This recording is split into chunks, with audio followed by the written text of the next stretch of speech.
This is the rotary spark gap. If it looks like there's more in there, that's because there is. I've added 2 more terminals. Now this does have a total of 8 terminals. So each time the rotor there spins around, it's going to make and break on each of those pairs of those 8 terminals.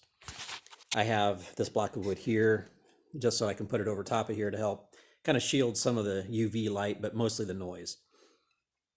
I'll put this over here for a moment. Down so I can put the top on it, mainly because it's loud. And of course the coil is now very loud too. So just so you can see the rotary gap with all 8 working.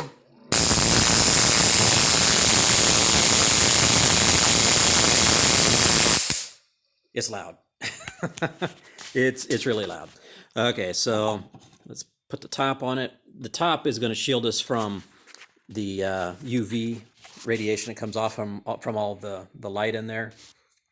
But mostly it's going to reduce the noise greatly.